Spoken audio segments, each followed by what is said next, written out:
The state government of Victoria in Australia has announced a 2-year inquiry into the bushfire crisis sweeping through the state. The first report is due within months and will focus on preparedness and firefighting efforts ahead of next fire season. The announcement comes as Melbourne woke up to a shroud of hazardous smoke. At one point overnight, Melbourne was the most polluted city in the world. Firefighters had to be called out to fire alarms triggered by the smoke.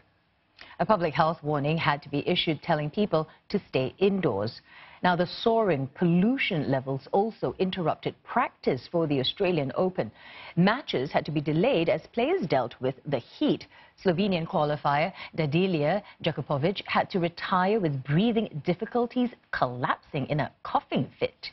Another exhibition match with 5-time Grand Slam winner Maria Sharapova had to be abandoned. But organisers still expect the tournament to go ahead next week as scheduled.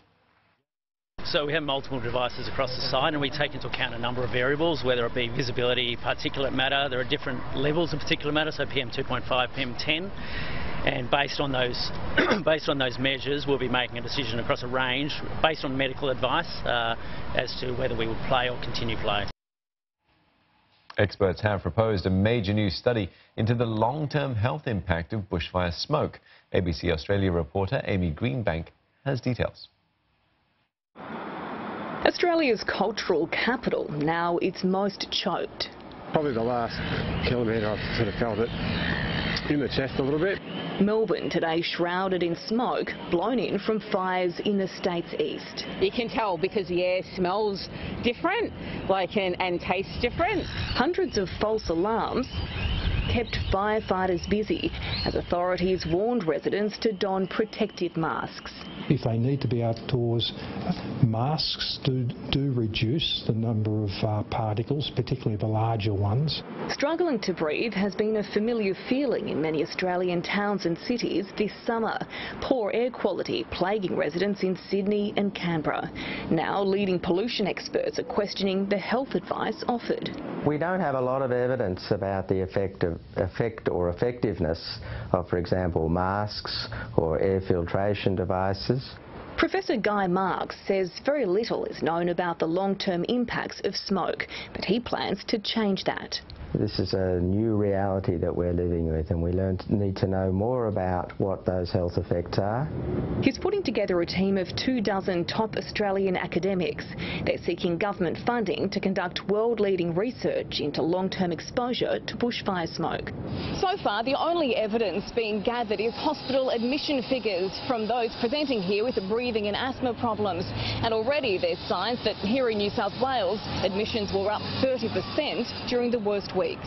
And with millions of people affected by smoke, it's hoped the study will help doctors understand the medical fallout. Amy Greenbank, ABC News, Sydney. The bushfires that have been burning for the past few months are unprecedented, but scientists are warning that this could become the new norm unless action is taken to fight global warming and climate change. A review of nearly 60 scientific papers published over the past 6 years suggests clear links between climate change and an increase in the frequency and duration of so-called fire weather. That refers to periods with hotter temperatures, lower rainfall and stronger winds. Australia is 1.4 degrees warmer than it would have been without a human impact on climate, and it's had its hottest year on record. It's also had its driest year on record, although it's harder to see a long-term signal in rainfall in Australia, but it did have an exceptionally dry year last year.